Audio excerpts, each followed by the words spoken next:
Jamui station से एक दिल दहला देने वाला वीडियो सामने आया है, जहां एक युवक मौत के मुंह में जाने से बाल बाल बच गया। ये पूरी घटना स्टेशन पर लगे सीसीटीवी में कैद हो गई। इन तस्वीरों को देखने वालों के रोंगटे खड़े हो गए। ये देखिए, प्लेटफॉर्म से ट्रेन अपनी रफ्तार से चल रही है, तभी एक शख्स ट्रेन से उतरने की कोशिश करता है और तभी उसका बैलेंस बिगड़ता है और वो ट्रेन से गिर जाता है।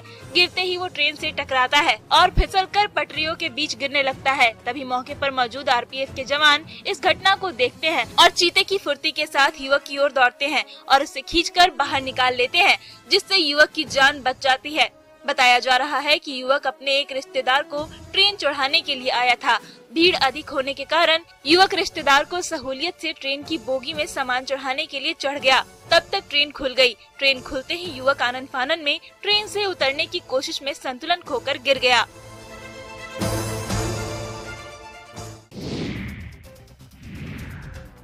दरभंगा में कमला नदी पर बना पुल टूटकर 2 भागों में बट गया है और पुल के बीच में ट्रक लटका हुआ है। दरभंगा के सुदूर इलाके कुशेश्वर स्थान विधानसभा क्षेत्र के सती घाट राजघाट मुख्य मार्ग के सोहरावा घाट का ये मामला है, जहां कमला नदी पर बना सालों पुराना पुल टूट गया है। ये पुल 4 जिलों मधुबनी, सहरसा, खगड़िया और समस्तीपुर को जोड़ता है। यहाँ के करीब 10 पंचायतों को जोड़ने वाला ये इकलौता पुल है जो अब टूट चुका है। बालू लदा एक ट्रक पुल पार कर रहा था। ट्रक जैसे ही पुल के बीच में पहुंचा, पुल 2 भागों में टूट गया है और ट्रक पुल से लटक गया। हालांकि इस दौरान जान माल का कोई नुकसान नहीं हुआ। स्थानीय लोगों की मांग पर टूटे पुराने पुल के बदले 2021 में मुख्यमंत्री नीतीश कुमार ने यहां पर नया पुल दिया, जिसका शिलान्यास भी हुआ था। पुराने पुल को मजबूत करना था और नए पुल का निर्माण होना था, लेकिन नहीं पुराने पुल को मजबूत किया गया और न ही नए पुल का निर्माण कार्य शुरू हो पाया है। ऐसे में लोग संवेदक पर कार्रवाई की मांग कर रहे हैं।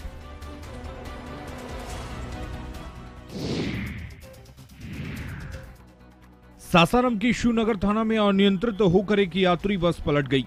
इस हादसे में बस में सवार एक युवती समेत 2 लोगों की मौत हो गई और दुर्घटना में 12 से अधिक लोग घायल हो गए। सभी घायलों को इलाज के लिए अस्पताल में भर्ती कराया गया है। दुर्घटना शिवनगर थाना क्षेत्र में सासाराम चौसा पथ पर हुई। हादसे में घायल एक यात्री ने बताया कि अनियंत्रित बस सड़क किनारे पलट गई। दुर्घटना अचानक हुई और जब तक लोग कुछ समझ पाते, यात्री बस सड़क किनारे 4 बार पलटने के बाद रुकी। यादव नाम की यात्री बस करगहर से सासाराम जा रही थी। यात्री बस के दुर्घटनाग्रस्त होने की सूचना मिलते ही आसपास के लोग मौके पर पहुंचे। तुरंत राहत और बचाव कार्य शुरू किया गया। बाद में मौके पर स्थानीय थाने की पुलिस टीम भी पहुंची। ग्रामीणों की मदद से सभी घायलों को सदर अस्पताल में भर्ती कराया गया है। इलाज के दौरान एक नाबालिग युवती समेत 2 लोगों की मौत हो गई। बाद में 2 लोगों की मौत होने के बाद उनके परिजन और स्थानीय लोग शव के साथ फिर से घटनास्थल पर पहुंच गए और सड़क को जाम कर दिया।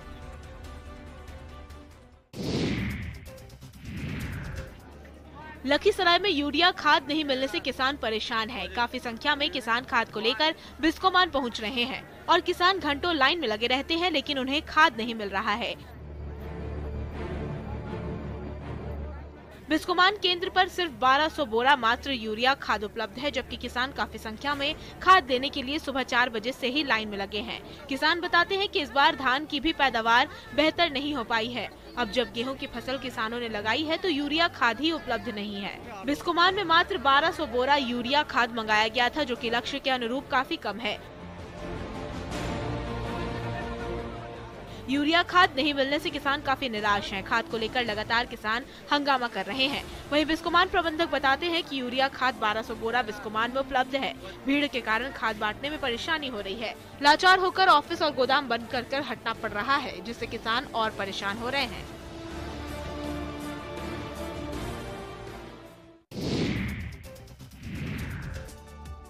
लोहरदगा जिले में सरसों की खेती से किसानों के खेत लहलहा रहे हैं। खेतों में पीली क्रांति दूर दूर तक अपनी खूबसूरती के छटा बिखेर रही है। हाल के दिनों में जिले में सरसों की खेती की ओर किसानों का झुकाव बढ़ रहा है। किसान अपने खेतों में अब बड़े पैमाने पर सरसों की खेती कर रहे हैं। इसके पीछे प्रमुख कारण है सरसों के दामों में वृद्धि। दरअसल दाम बढ़ने से सरसों की तेल में भी काफी उछाल आया है और किसान सरसों की खेती को आराम से कर लेते हैं। इस खेती में मेहनत भी कम होती है और लागत भी। वहीं दूसरे खेती के मुकाबले आमदनी ज्यादा होती है, जिस कारण अब जिले में बड़े पैमाने पर सरसों की खेती देखने को मिल रही है। इस खेती के लिए कृषि विभाग भी किसानों को बीज देकर मदद करता है। वहीं खेतों में अब सरसों के फूल खिलने लगे हैं। फूल के खिलने से इसकी खूबसूरती काफी बढ़ जाती है और लोग इसकी खूबसूरती का लुत्फ भी उठाते नजर आते हैं। शहर के लोग इन खेतों की ओर आकर्षित होते हैं और यहाँ फोटो खिंचवाने आ जाते हैं।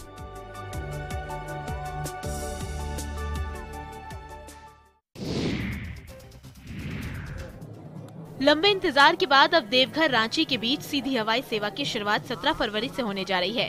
17 फरवरी की यात्रा के लिए टिकट की बुकिंग शुरू हो गई है। डीजीसीए से अनुमति मिलते ही एयरलाइंस कंपनियों ने देवघर रांची का शेड्यूल जारी कर दिया है। ये हवाई सेवा 70 सिस्टर विमान के साथ शुरू होगी। फ्लाइट रांची से देवघर के लिए 3:20 पर उड़ान भरेगी, जो 4:15 पर देवघर एयरपोर्ट पर लैंड करेगी। फिर यही फ्लाइट 4:45 में रांची के लिए उड़ान भरकर वहां 5:45 में लैंड कर जाएगी। ये उड़ान रांची और देवघर के बीच सोमवार, बुधवार और शुक्रवार को होगी। भारत सरकार की उड़ान परियोजना के अनुसार इसका किराया 2050 रूपए रखा गया है। इसका टिकट इंडिगो की साइट पर जाकर आप बुक कर सकते हैं। वहीं देवघर रांची के बीच सीधी विमान सेवा शुरू होने के कारण लोगों में खुशी का माहौल है। लोगों का कहना है कि इस विमान सेवा से उन्हें काफी लाभ होगा और वे अब आसानी से रांची जा सकेंगे।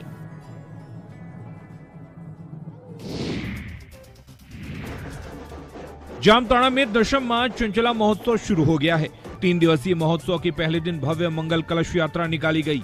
सुसज्जित पालकी में विराजमान मां चंचला के साथ श्रद्धालु गाजे बाजे और ढोल नगाड़े के साथ शहर में कलश यात्रा लेकर निकले। हजारों की संख्या में महिला और पुरुष यात्रा में शामिल हुए। ये यात्रा शहर के विभिन्न चौक चौराहों से होते हुए मंदिर में जाकर खत्म हुई। कलश यात्रा के दौरान महिला श्रद्धालु माथे पर कलश लेकर जयकारा लगाते हुए चल रही थी, तो पुरुष श्रद्धालु ढोल नगाड़े बजाते चल रहे थे। चंचला महोत्सव को लेकर मां चंचला मंदिर को आकर्षक तरीके से सजाया गया है। मां चंचला वार्षिक महोत्सव को लेकर उत्सव का माहौल है और पूरा शहर भक्तिमय नजर आ रहा है। महोत्सव के दौरान मंदिर परिसर में चंडी पाठ के साथ साथ भजन कीर्तन का आयोजन किया जाएगा। इस भजन कीर्तन और पूजा पाठ में काफी संख्या में श्रद्धालु हिस्सा लेते हैं और मां की पूजा अर्चना करते हैं। 18 जनवरी को अंतिम दिन पूर्णाहुति के साथ महोत्सव का समापन किया जाएगा।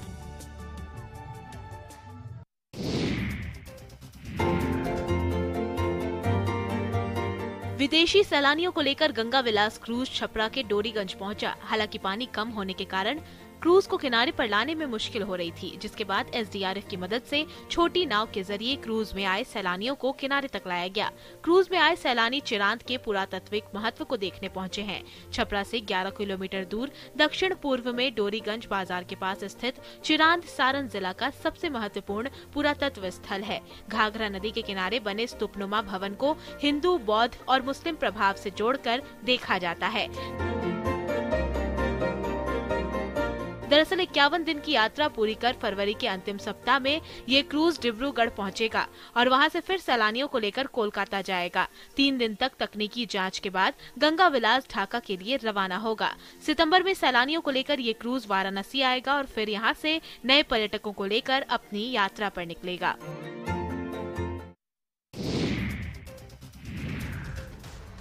आरा पुलिस ने हथियार के साथ 4 अपराधियों को गिरफ्तार किया है। पुलिस को ये सफलता जिले के तरारी, सहार और मुफस्सिल थाना क्षेत्रों में की गई छापेमारी के दौरान मिली। गिरफ्तार अपराधियों में 2 वैसे अपराधी हैं जिनको हथियार के साथ वीडियो वायरल करना भारी पड़ गया। वीडियो में एक अपराधी नचनिया के ठुमके पर हथियार लहराते दिख रहा है। ये देखिए, नचनिया ठुमके लगा रही है और एक युवक चेयर पर बैठकर तमंचा दिखाता नजर आ रहा है। वीडियो वायरल होने के बाद पुलिस ने तरारी के बंधवा गांव से वीडियो में दिख रहे युवक और उसके एक साथी को देसी पिस्टल के साथ गिरफ्तार कर लिया। गिरफ्तार युवकों के नाम तरारी के बंधवा निवासी निर्मल कुमार और बिट्टू कुमार हैं। एसपी के मुताबिक कुछ दिनों पहले तरारी थाना इलाके में नए साल का जश्न मनाने के दौरान नर्तकी के साथ हथियार दिखाते एक युवक का वीडियो सोशल मीडिया पर वायरल हुआ था। वो वीडियो पुलिस के पास भी पहुंचा, जिसके बाद पुलिस की एक स्पेशल टीम ने युवक की पहचान करते हुए बंधवा गांव से युवक और उसके साथी को गिरफ्तार किया है।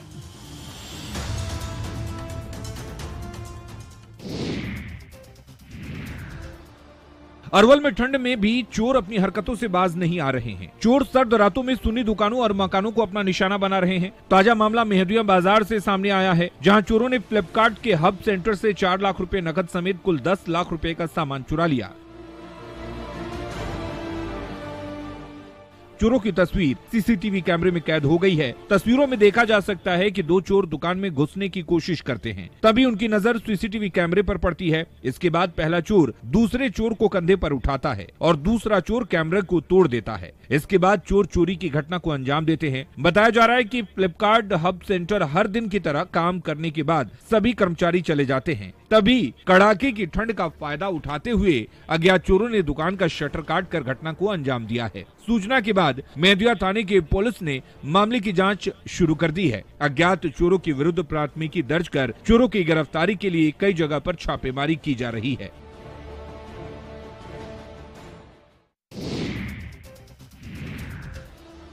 मोतिहारी पुलिस पर एक बार फिर वर्दी का धौंस दिखाने का आरोप लगा है। सरकारी काम में बाधा डालने के आरोप में जिला परिषद सदस्य रूबी देवी के पति रमेश कुमार को आदापुर थाना पुलिस ने गिरफ्तार किया था, जहां से आरोपी को SC/ST थाने के हजात में बंद कर दिया गया।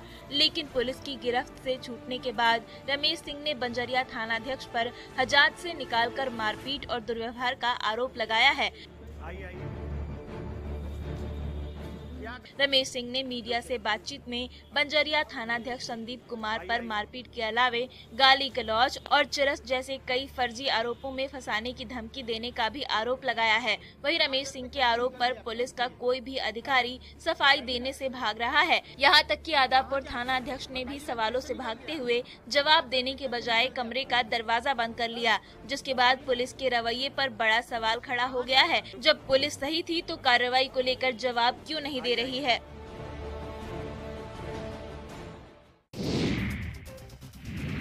आरा में फिर एक मासूम महिला दहेज लोभियों की भेंट चढ़ गई।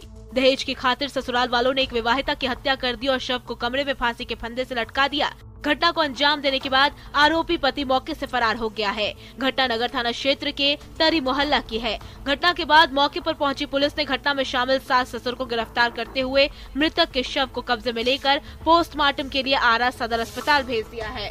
बताया जा रहा है कि 2 महीने पहले आरा के तरी मोहल्ला निवासी शाहनवाज आलम के साथ खुशबू की शादी हुई थी। दहेज के लिए उसका पति उसके साथ मारपीट करता था। पति 5 लाख रुपए और 1 बुलेट गाड़ी देने की शर्त पर वो खुशबू को मायके से लाया था और जब ससुराल वालों की डिमांड पूरी नहीं हुई तो फिर ये महिला से मारपीट करने लगा और रविवार देर शाम उसकी हत्या कर शव को कमरे में फांसी के फंदे से लटका दिया। बड़ी बहन बोली कि देख बाबू तुम्हारा शादी हो गया है, अब तुम क्या कर सकती है। इतने बीच बात ही करते में कुछ उन लोगों का हुआ चिल्ला-चिल्ली। 15 से 20 मिनट बाद वो लोग फोन करता है कि आपकी बेटी आत्महत्या कर। खुशबू की मौत की खबर उसके मायके वालों को पड़ोस के एक युवक ने दी, जिसके बाद पुलिस को बुलाया गया। वहीं पुलिस मामले की जांच में जुट गई। पिंजरे में आदमखोर, आखिर शिकारी भी शिकार बन ही गया। आप इसकी छटपटाहट साफ देख सकते हैं। देखिए कैसे ये आदमखोर तेंदुआ पिंजरे से निकलने की कोशिश कर रहा है, लेकिन पिंजरे की दीवारें इसके पंजों से ज्यादा सख्त और मजबूत है, तभी तो इसकी सारी कोशिशें नाकाम हो रही हैं। दरअसल मध्य प्रदेश के सीधी में ये तेंदुआ आतंक मचाए हुए था। पिछले दिनों से तेंदुए ने एक गांव में एक बच्चे को भी अपना शिकार बनाया था। ऐसे में अब वन विभाग ने इलाके में सर्च ऑपरेशन चलाया। सर्च के दौरान वन विभाग आदमखोर को पिंजरे में कैद करने में कामयाब रहा, जिसका वीडियो भी सामने आया है। ये तस्वीर संजय टाइगर रिजर्व से है। अब तेंदुए को कैद कर जंगल में छोड़ा जाएगा। हालांकि किस जंगल में और कहां इस तेंदुए को छोड़ा जाएगा, इसकी जानकारी विभाग ने किसी को नहीं दी है। इस आदमखोर तेंदुए को रेस्क्यू करने में विभाग को पूरे 1 हफ्ते से अधिक का वक्त लगा है। शिकार के लालच में आकर तेंदुआ वन विभाग के पिंजरे में कैद हुआ है।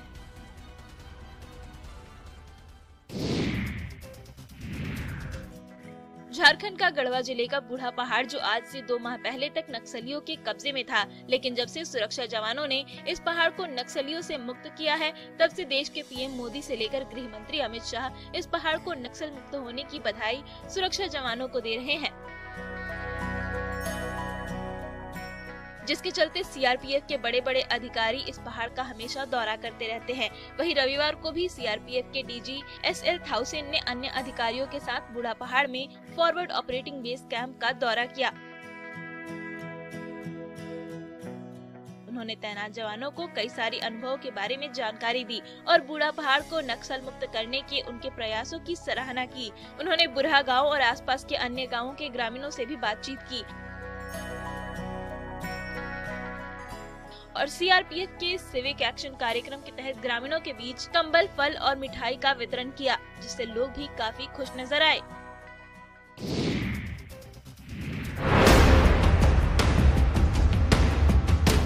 साधारण शराब कांड के बाद अब नवादा में भी पुलिस विभाग सक्रिय हो गया है। अवैध शराब निर्माण के खिलाफ पुलिस की लगातार कार्रवाई की जा रही है।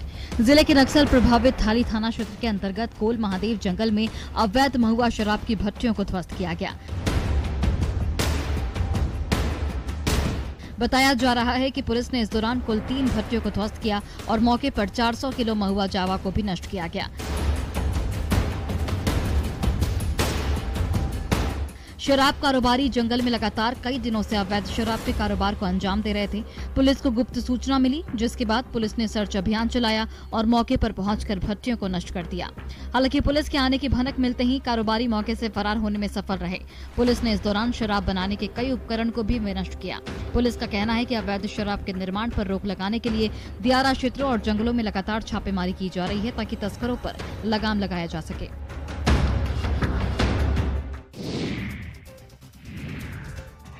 इंसानों को डांस करते तो आपने देखा होगा, लेकिन क्या कभी आपने ऊँटों को डांस करते देखा है? नहीं देखा तो ये देखिए कैसे ये ऊँट अपने मालिक के इशारे पर थिरकना शुरू कर देता है। लोग भी इसे देखकर तालियां बजा रहे हैं। ये तस्वीरें राजस्थान के बीकानेर से सामने आई है, जहां इंटरनेशनल कैमल फेस्टिवल का आयोजन किया गया। जहां इस आयोजन की शानदार तस्वीरें सामने आई हैं, जिसे देखकर आप भी कहेंगे वाह क्या बात है। कैमल फेस्टिवल के दूसरे दिन कैमल डांस और कैमल रेस का आयोजन किया गया।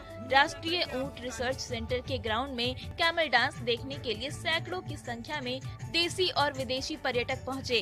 कैमल डांस देखकर हर कोई गदगद हो गया। वहीं बकरे के डांस ने भी पर्यटकों को काफी रोमांचित किया। भंगड़े की धुन पर एक और जहां कैमल डांस करने लगे, तो वहीं विदेशी पर्यटक भी अपने पैरों को थिरकने से रोक नहीं पाए। कैमल फेस्टिवल में बीएसएफ के ऊंट दस्ते की मौजूदगी से भी लोगों में खास जोश नजर आया। आपने मकर संक्रांति पर पतंगबाजी तो देखी होगी, लेकिन बोकारो में इस दिन तीरंदाजी प्रतियोगिता का आयोजन किया गया। लोग तीर धनुष लेकर निशाना लगाते नजर आए। क्या बच्चे क्या बूढ़े, सभी बड़े ही रोमांच के साथ इसमें शामिल हुए। दरअसल बोकारो के कसमार प्रखंड में मकर संक्रांति के मौके पर अनूठी तीरंदाजी प्रतियोगिता का आयोजन किया गया। ये प्रतियोगिता ना तो मेडल के लिए और ना ही ट्रॉफी के लिए और ना ही नगद इनाम के लिए होती है। ये प्रतियोगिता होती है सिर्फ 1 एकड़ जमीन के लिए। इसमें विजेता को 1 वर्ष के लिए करीब 1 एकड़ जमीन खेती के लिए उपहार में दी जाती है। दशकों से चली आ रही ये परंपरा बोझा बिंधा के नाम से जानी जाती है। करीब 100 साल पहले इस अनूठी परंपरा की शुरुआत की गई थी। प्रतियोगिता में प्रतिभागी केले के थंब पर निशाना साधते हैं। पहले निशाना लगाने वाला विजेता होता है। बताया जा रहा है कि इस प्रतियोगिता में हर साल दर्जनों प्रतिभागी बड़े उत्साह के साथ भाग लेते हैं।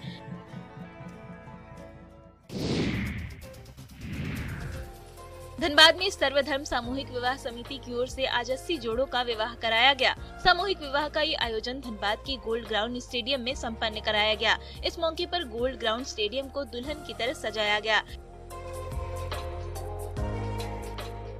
इस आयोजन में सभी धर्म के लोग मौजूद रहे। ई रिक्शे में 80 दूल्हों की बारात निकली, जो शहर में घूमते हुए गोल्ड ग्राउंड पहुंची, जिसके बाद समधी मिलन किया गया। साथ ही जयमाला का आयोजन किया गया, जिसमें दूल्हा दुल्हन एक दूसरे को जयमाला पहनाकर परिणय सूत्र में बंधने की शुरुआत की गई। वहीं सर्वधर्म समिति के आयोजक प्रदीप सिंह ने बताया कि पिछले 9 सालों में हमारी समिति ने हजारों जोड़ों की शादी करा चुकी है, जिसमें सभी धर्म के लोग होते हैं। इसमें कोई जात पात का बंधन नहीं होता है। उन्होंने कहा कि इस तरह के आयोजन करने का उनका मुख्य उद्देश्य है कि समाज दहेज मुक्त शादी में कोई फिजूल खर्च न हो, ताकि किसी गरीब लोगों के लिए शादी बोझ न बने।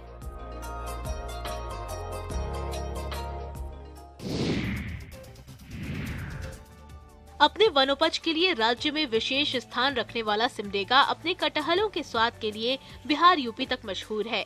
सिमडेगा के कटहल की डिमांड पटना में होती है। अच्छी तरह पकने और स्वादिष्ट होने के कारण ये लोगों को खूब भाता है। वैसे तो कटहल झारखंड के लगभग हर जिलों में पाया जाता है, लेकिन सिमडेगा में इसकी खेती काफी होती है। कटहल की सबसे बड़ी खासियत है कि यहाँ अन्य जगहों से पहले कटहल की फसल आती है, जिसके चलते यहाँ की कटहल हाथों हाथ बिक जाते हैं। सिमडेगा से हर दिन 10 से 15 टन कटहल बिहार और यूपी तक भेजे जाते हैं। किसान अपने कटहल की फल तोड़कर सीधे व्यापारियों तक पहुँचा देते हैं, जिससे बड़े व्यापारी अलग दूसरे राज्यों तक निर्यात कर देते हैं। जिले की आबो हवा और प्रकृति के भरपूर साथ के कारण यहाँ सभी तरह के फल और सब्जी भरपूर मात्रा में होते हैं। यहाँ की वातावरण किसानों के लिए वरदान बन जाता है, जो इनका आर्थिक सुधार में महत्वपूर्ण भूमिका निभाता है।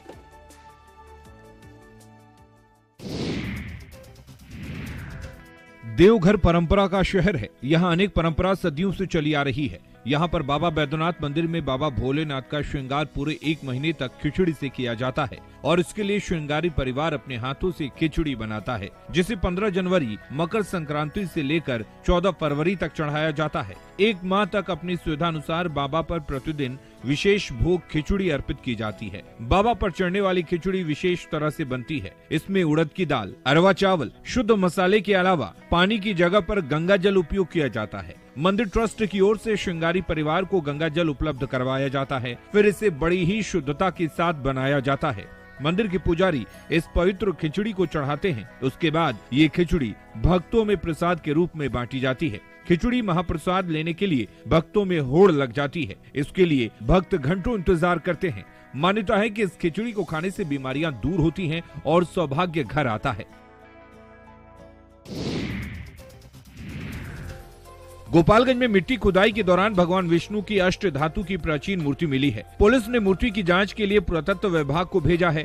मामला बरौली थाना के मोहनपुर गांव का है। बताया जा रहा है कि रेलवे लाइन के किनारे जेसीबी से मिट्टी की खुदाई की जा रही थी। मिट्टी खुदाई के दौरान जमीन के 15 फीट अंदर भगवान विष्णु की प्राचीन मूर्ति मिली। मूर्ति मिलने की सूचना मिलते ही लोगों की काफी संख्या में भीड़ जुट गई। लोग भगवान की जयकारे लगाने लगे। ये प्रतिमा करीब 4 फीट की है। ये काले रंग की खंडित प्रतिमा है, जिनका दाहिना हाथ तो खंडित है। ग्रामीणों ने बताया कि ये वर्षों पुरानी अष्ट धातु की मूर्ति है। वहीं मूर्ति मिलने की सूचना पर पहुंची बरौली थाने की पुलिस मौके पर पहुंची और मूर्ति को अपने कब्जे में ले लिया है। उसके बाद इस प्रतिमा को पुरातत्व विभाग को सौंप दिया गया है। विभाग इस मूर्ति की जांच करने की बात कह रहा है।